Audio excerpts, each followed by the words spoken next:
Welcome to NCBOLD. My name is Susanne Mullis, and I'm one of two media coordinators at D.H. Conley High School in Greenville, North Carolina. The title of this session is Elevating All Learners, a Portrait of Graduate Success. Thank you for attending this session, and I hope that by the end, you have learned about what North Carolina Portrait of a Graduate means, and that you have some tools in your pocket you are ready and willing to take back to school in the fall and present to your students. I've been in education for 22 years. I've taught middle school ELA and social studies, high school English and creative writing, and developmental reading and writing at the community college level. In the fall of 2022, I started this journey as a media coordinator, and this has proven to be the best job ever. It's been a great experience taking all of the skills and years of experience working with students and pouring them into this library space in my school. I love the idea of being able to work with students across the building. I love the idea of being able to work with teachers from different curriculums. And I love that I have the opportunity to do something like this with NCBOLD and present our library experiences and share them with others. Tell you a little bit about myself. I am from Greenville, North Carolina. I went to East Carolina, where I did receive a degree in English with a concentration in writing. I did not go to school to be a teacher. I sort of fell into teaching. I became a lateral entry teacher and have gone back several times just to get different certifications for grade levels. Like I said, in my county, I'm currently a media coordinator. I'm at a pretty big school. We have about 1,800 kids coming up this school year. So there are actually two media coordinators in our school, and we have a media assistant. She's incredible. In the previous slide, you may have seen a little bit more about me and my family and my interests. I have three boys. One is 20, 15, and 16. And I love to read and write and hike and run. And my husband and I have been married a little over 20 years. I love my cats and my dogs. They drive me crazy sometimes, but I still love them. And I love to garden. That is definitely one of my favorite things to do. So lots of vegetables, lots of herbs, lots of flowers in my yard. Why am I here today? I'm here, of course, to present on the North Carolina Portrait of a Graduate. I honestly had not heard of it until early this year. And as soon as I heard about it, I started going online and doing a little bit of research and looking into exactly what the North Carolina Portrait of a Graduate means to me and means to the students in my school and even to my own children who are still in school. So hopefully, again, like I said, by the end of this session, you have all learned a little more about Portrait of a Graduate and are ready to present some of the competencies that we are talking about, or to make sure that you're presenting some of the competencies that we're going to discuss get back into the classroom in the fall. So now that we're all friends, let's get this party started.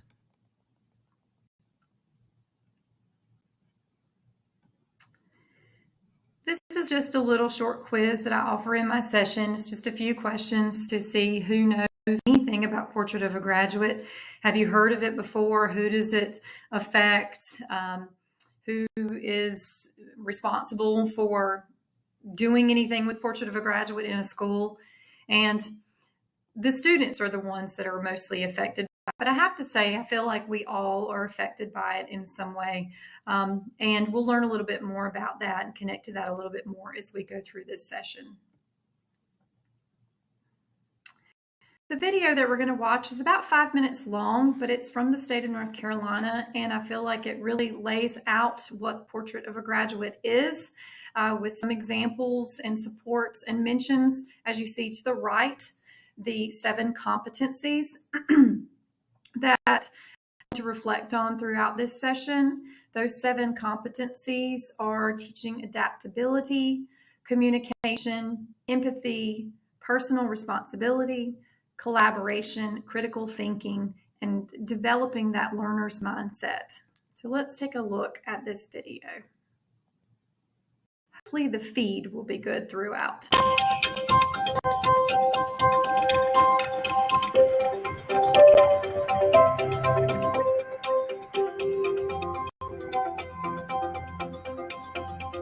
Hello to you all.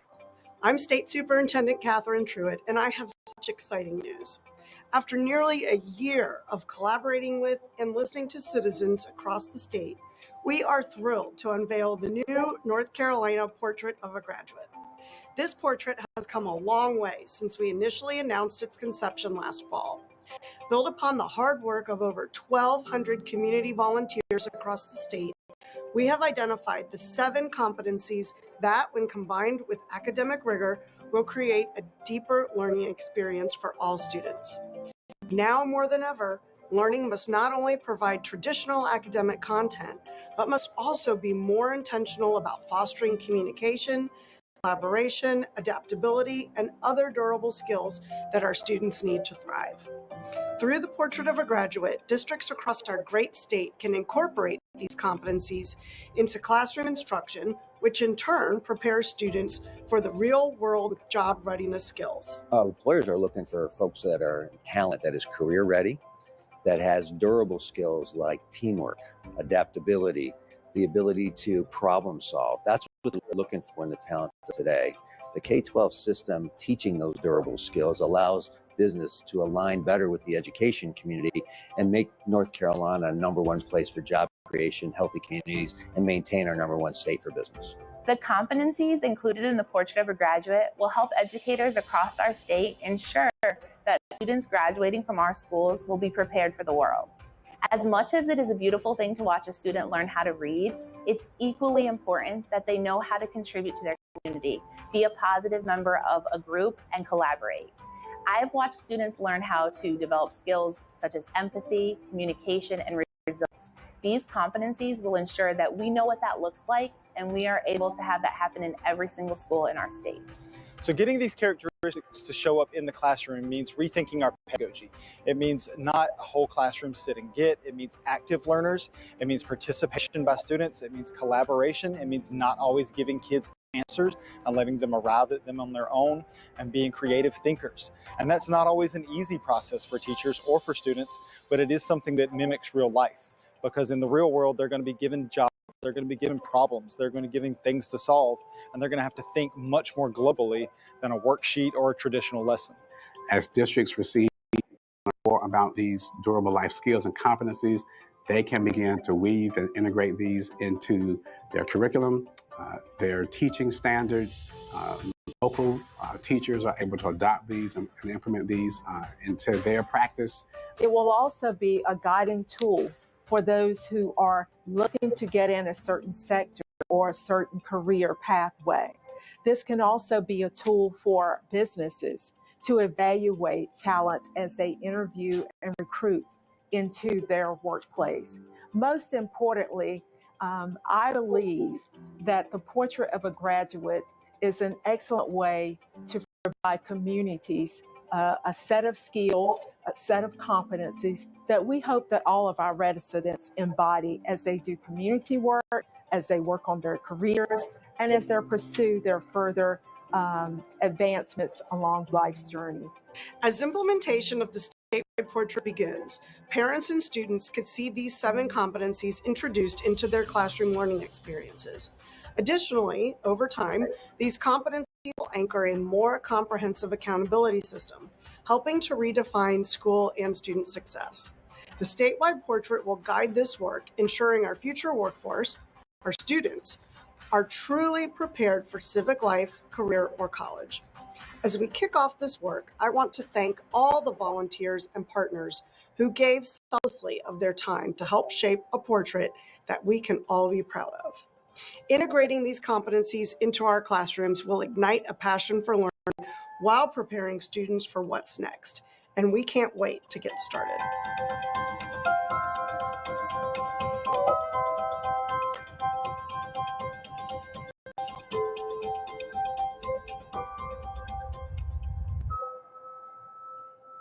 So I hope that video gave you a better idea of what North Carolina's portrait of a graduate looks like.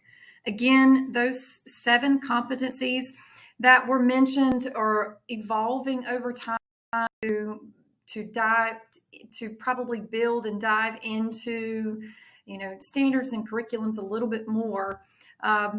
The adaptability, collaboration, communication, empathy, personal responsibility, critical thinking, and the learner's mindset are all things that educators we need to be incorporating in our standards and in our lessons.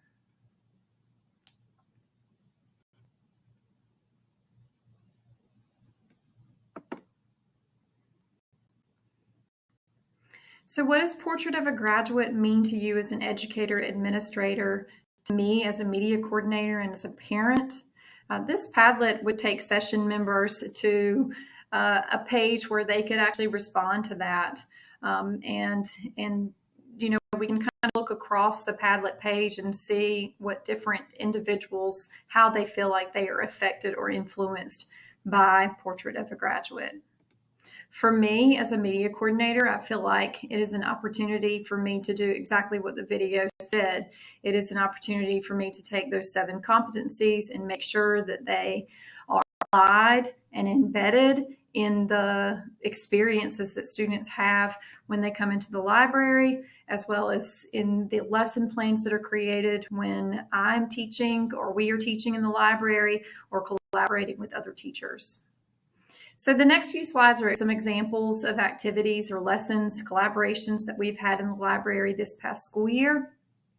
I put collect your data up there. It's very important when we're in a time where counties are having to or choosing to eliminate media coordinators from their schools. Collecting your data, using that data as a tool, it can support testing. And there are lots of studies that are out there that show that schools that have full-time school librarians that work with students and collaborate with teachers in their schools, that those test scores, specifically in reading and math, are higher than schools that have part-time to no school librarian. So collecting your data is very important. Collecting data is also really important as a media coordinator or even as a classroom teacher to just get an idea. It's a starting point sometimes. It's a starting and an ending point, and the ending point can be a starting point for the next thing. So one of the first things I did with this book tasting, outside of finding a teacher to work with, which was a pretty easy task, believe it or not, was I shared a demographic survey. I wanted to learn a little bit about the students because their response or her responses about the students, the students that she had in her class and things that she knew about those students, it helped to drive some of the book selections. And then I also shared a student book survey, and the students' responses helped drive book selections. There was a lot of strategy that went into designing this book tasting. It wasn't just me picking pretty books or books I liked off the shelf. There was a lot more invested in the selections. And so when students were in the library, they were also working on some of these 7 competencies. They were having to collaborate with each other and learn how to communicate with each other. They were having to work within the time frame that we had. So that was an opportunity for them to think about their time management skills. If they spent too much time looking at the books and didn't fill out their papers, and before they had to rotate around, then I made sure that I mentioned that and shared that with them, and that this time that maybe they sort of managed their time a little bit better between the books and the work that they would have to submit to me or to their teacher. So there's also empathy that was built during this session. Students looked at a lot of different kinds of books with a lot of different types of characters on the book covers and within the books themselves. And so this was an opportunity for kids to say, or to think that, hey, this character looks like me. I really like this book. The thing that happened to this character on this back cover, because they were reading a lot of the back covers, sounds like something I've been through or I can relate to. So these are just some things that the students shared with me. And believe it or not, at the end, the book that received the most interest and actually inspired an idea for another collaborative lesson with this teacher coming this fall is Blackout poetry book. It was a new book in the library. An overwhelming number of students, when they rotated around to the different stations, they were drawn to this book. They thought that it was really cool. They thought it was a great way to say a lot without saying a lot. They liked the opportunity, some of them for being able to use words to be creative with and to design images within those words. And so there's a lot that was unveiled through this experience working with these students. Another collaboration that we had in the Media Center was with English 2 class. This started out as the students were just going to come to learn how to research credible and non-credible resources to respond to their urban legends project that their teacher created. So when the teacher and I communicated, I took her project and I tweaked it a little bit and I added some things to it. And so when the students came to the library, they ended up coming back for 3 different sessions, and they built these amazing projects. They did a great job, and they communicated with each other. They learned how to collaborate. They learned how to navigate research resources. They learned how to use Canva. They learned where to find it. A lot of them didn't realize that Canva was actually embedded in their Clever accounts that are within their NC Ed Cloud accounts at school. And so there were a lot of things that happened with this session. So, or these 3 sessions when the students came in to meet. And they had a lot of fun doing it too. They had the opportunity to be creative. And when they were in Canva, they had to really think about the types of templates that they were going to use and how those templates would reflect the work that they were being asked to research. Another collaboration was kind of a collaboration that I just sort of fell into this school year. We had to borrow this teacher's, Mr. Heck. We had to borrow his classroom a few times this school year. I was working with an occupational resource English 4 students, and those students, and there was actually a junior. But we were in his classroom one day, and he had actually hurt his ankle, so he stayed in the classroom, did not want to hobble around, have to leave for an hour or 90 minutes. And so at the end of the class, he asked me if the students ever did anything with money or banking or any of those sorts of life skills. And I said, well, we do X, Y, Z, but that's definitely more your forte. And do you want to do something together?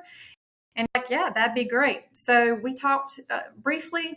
I shared this email. We communicated back and forth. We met very briefly, I think 2 other times. And Mr. Heck ended up creating this great session where he presented to our classroom students who were getting ready to graduate this school year about banking. He taught them how to navigate banking tools online. He taught them about the banks that were in our area and how to look at those banks online. He taught them about different features that banks offer and what things are really important to look at and what things may be sort of extras to look at. And then in the library, we followed up with several sessions of the students coming in, and we talked about job skills. We talked about the durable skills that were mentioned in the Portrait of a Graduate video. We talked about how important being able to communicate and collaborate and problem solve. We had students go into Canva and we looked at different templates. We looked at examples of resumes and had the students build a resume. And these were not fake resumes. We had them build resumes based on their true job experience. A majority, I think all but 1 student in that class had a job. So that 1 student was able to put previous job experience. And so we looked at ways of how to incorporate their skills into their resume when they've never had job experience before. So this is something that even a lot of college students, feel like they hit a wall with sometimes when they get out of college.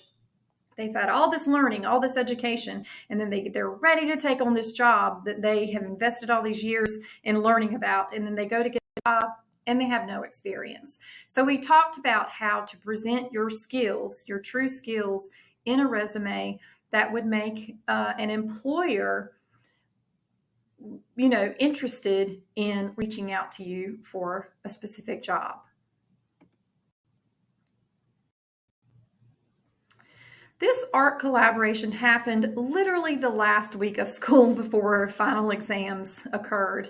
So I had this idea of doing, having students look at digital art resources. I really like art, so art was what I specifically decided to pull from. And so I asked one of the art teachers. He said, yeah, let's do it. We talked back and forth, emailed back and forth several times. He shared some materials that he has used with respect to digital art resources and some things that he's actually exposed to his students. I created a choice board similar to one that he has used in his classroom. And basically the students, we went in, we worked together. This teacher and I, we worked together, and he observed the students as they were working also. And we offered the students this opportunity of choice. They could go in, I think there were 5 digital art resources that were listed on the choice board. And what they had to do was they had to navigate those resources. They were asked to create an image and place it in the choice board, and everybody could see the choice board. And then they were asked, there were 5 review questions that were listed under each digital resource. And they were asked to respond, if they completed that particular resource, to respond to those review questions. So there's a lot involved in the students. It was just not them going and playing with a digital resource. There was a little bit more invested in that, that they were really thinking deeply about what they were doing, and they were actually understanding, did they like it? Did they not like it? What did they like about it? What did they not like about it? They were learning how to use their words to express what their thoughts and feelings were. So if we want to have a little bit of fun, there is a digital choice board here, very similar to the one that students experience. And this is one that I would have in my session. People could participate in. In this particular choice board, there are digital art resources where you can click to go to pixel art is the digital art resource, and you can create a pixel art image and then take a picture of your image and upload it to the choice board. There are some other activities that we're going to mention in just a minute on some of the other slides, some of the creative activities that we've done in the library that our session members would actually be able to participate in from the choice board. And I'll mention a little bit more about how those choice board activities feed into the portrait of a graduate and how they tap into those 7 competencies. So hopefully by now you feel like collaborating with your school librarian will be exciting and successful. School librarians are highly trained. We have a lot of skills. We have a lot of unique backgrounds sometimes. Not every school librarian was a teacher. Some of us have done this their whole careers, and some have had other careers and bring some other skills and interests to the table. The plans that I'm about to show, or some of the ideas that I'm about to share with you on the next couple of slides, remember all of these things can be tweaked and used for students at various grade levels from kindergarten to seniors. Just got to put a little bit of thought into it. So just to pick a few off of the page, Box of Text by Kim Smith is a story about a little girl who loves to build these boxes. And so we had an exceptional children's class of students come in, took some scrap box, gave them a lot of crafty makerspace tools, and had them, just have at it. They had to work together. They talked to each other. They designed. They used various tools like glue and tape and cardboard, crayons and markers and paint and toilet paper rolls, and they had to use these things to build collectively. They built 1 or 2, depending on how many students were in the class, collective castles. So that was another thing, was about working together as a team. In the search for the giant Arctic jellyfish, we talked about jobs, different types of jobs that people have, and that people can be scientists. We looked at what jellyfish look like A lot of students may not have prior knowledge of what a jellyfish looks like. And then we did a little science-y project where we took some glue, table salt, and watercolors, and students designed these really cool rainbow-like jellyfish. In a computer called Catherine, this was about Katherine Johnson, who is probably one of the smartest women that's ever been on this planet. We got to talk a little bit about Katherine Johnson. We talked about science and math, and then specifically for the activity, we talked about thrust, and students designed paper airplanes, and they had to learn how to shoot the paper airplanes with a rubber band, and that was very frustrating for some students, but we talked about, having to learn from what wasn't working and going back and restructuring the paper airplane, get a piece of paper, redesign it. Does it need more weight? Do we need to move the location of the rubber band to shoot it differently? And in the end, kids were shooting the paper airplanes all over the library. It was a really cool experience. The oldest student, how Mary Walker learned to read, was a lot of fun. It was a way to reach out to students and show them that learning can happen at any stage of the game. Mary Walker was over 100 years old when she learned how to read, and the kids were just blown away by that to start off with. And she became an advocate for education and learning, and it's just a really great children's story that I presented actually to a class of English 4 students, and it stimulated a lot of conversation. These are a few other activities and lessons that we did. Then English 4 class, we went online and we learned how to create blogs. I like Canva. They have access to Canva and through their NC Cloud account.